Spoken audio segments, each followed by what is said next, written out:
For this DIY, I'm going to show you guys how I made this gorgeous chandelier using mostly Dollar Tree materials. I was inspired by a picture I found on Wayfair. I love this. This is so gorgeous. And this can also be used as a flush mount light fixture or a chandelier. And I'll get into that a little more in the video. But for now, let's go ahead and show you how I made it.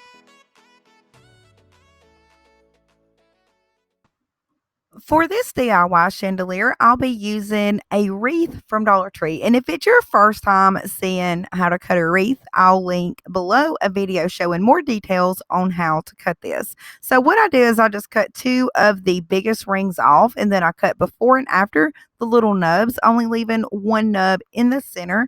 And then I use that piece as a guide to cut more pieces, and I repeat this until I have 8 pieces total. Once I have those 8 pieces cut, I go outside and I spray paint them silver. So when they're dry, I start building my frame. And to replicate the Wayfair frame, I take 2 pieces and I hold them together over and under, where one's a little bit higher than the other. So there's like, it creates this little gap or banana shape in the very middle. Now I take some strong clear adhesive and I glue the tips together, and I also add a little bit of hot glue just for that instant grab, and I give this a few seconds of holding them together before I start wrapping it with some wire. Now this wire is some that I got from Dollar Tree out of the hardware section.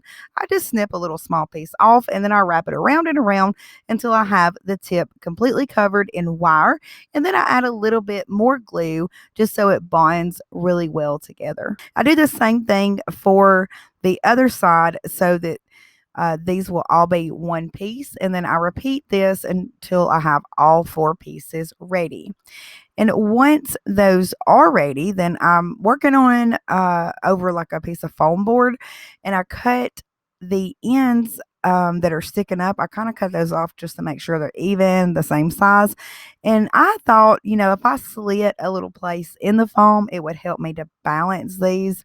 But I think masking tape alone would have been perfectly fine. So you can just take a little piece of masking tape and tape the bottom part of this frame down onto your foam board so you can work on it. So once you get one piece taped down, you just bring around your second one where they are touching end to end and repeat until you have a shape of a square. So I add a little bit more tape over the tops just to make sure as I'm working on these, they won't like fall over or anything. And then I adhere them together. And like before, I just use a strong, clear adhesive. Since these are already in place, it's so much easier doing the 4 corners here. And I add a generous amount of glue, and then I wrap all the corners here in a real good bit of wire. And I'll show you guys a little bit more right here. I do that again and again until it's, got a good bit of wire on each of the ends. And I repeat this until all of the corners are completely covered. I let them sit overnight so they can completely bond and dry. So once you get the frame built, it is so much. I mean, it's just everything's going to go kind of fast from here. The next day, I use my pliers and I cut the ends that are sticking up. I do that again just to keep them all even. Now I get my gems ready. So I'll be using 3 different ones. And I have a quarter kind of as a gauge to go by to show you guys the size of these. So I bought a big box of a variety pack from Michaels a long time ago. And I'll be using the medium sized gems in that. They still sell them, and they are $21 for a box. You can use their 50% off coupon and get them for like about $10, and you get a bunch, and I do mean a bunch of them. And they come with a super duper large size, a medium size, and then the size that you see at Dollar Tree, the smaller size. All right, so I'll be using the medium gems that are just a little bit bigger than a quarter size. Then I'll be using some gems that you can thread through, which also come in their variety pack at Michaels, but there's not enough of them. And Hobby Lobby sells these in their wedding decor section for $6, but I got them half off, so I paid $3 for this box. And then the third gem that I'll be using are the glass gems from Dollar Tree that come on this little bracelet. So I'm using the little glass gems just as a spacer between each of the big gems.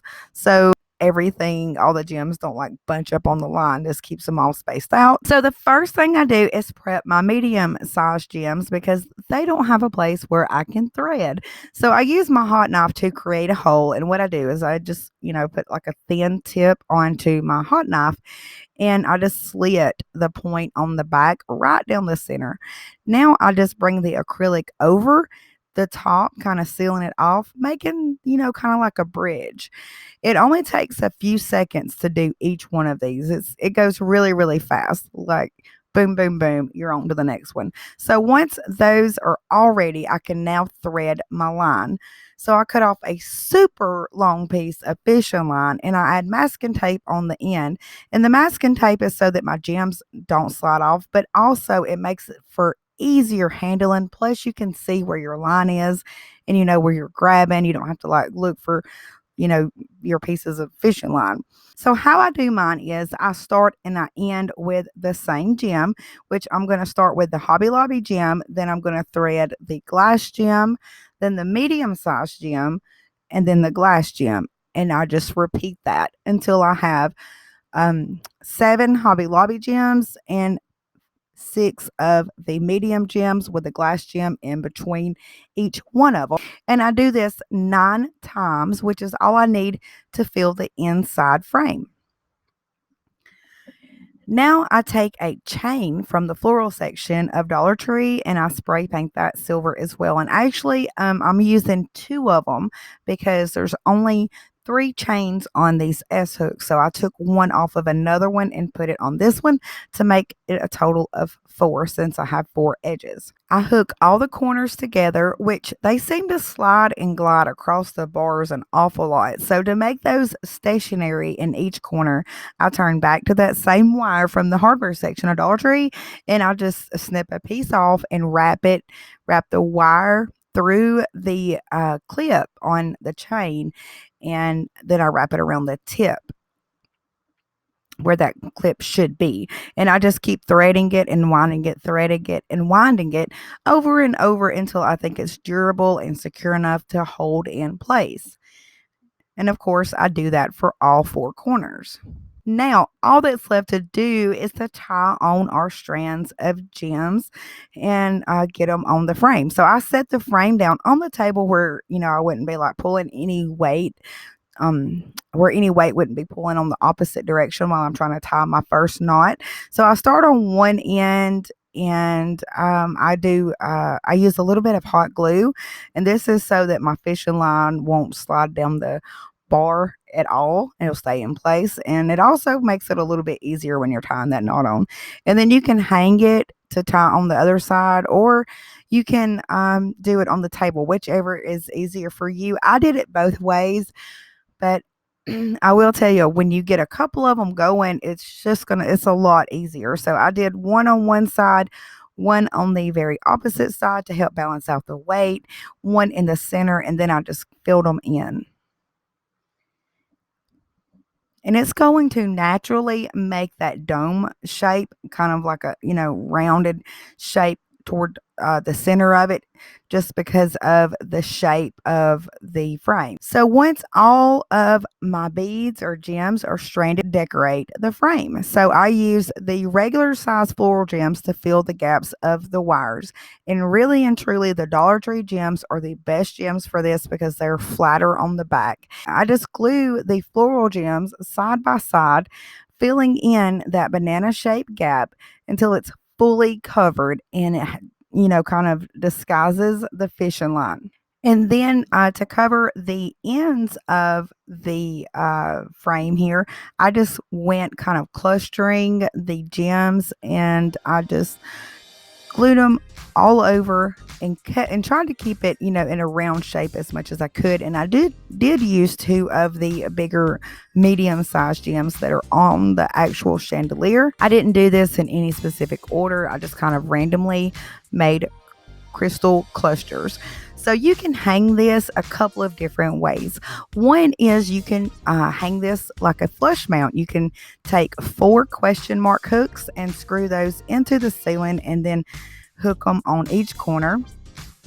and hang it below an already existing light in a room.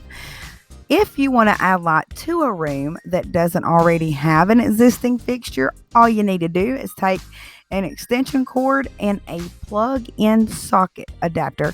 Now, these only cost a couple of bucks at most any hardware store, including Walmart. Then you just screw your bulb into your socket, and then you plug your socket into your extension cord and you hang it wherever you want to hang it. Also, one other thing that I really like that works really well for me, and I've done this many times on my channel, is I have used a strand of Christmas lights, and I did that here to show you guys what it looks like.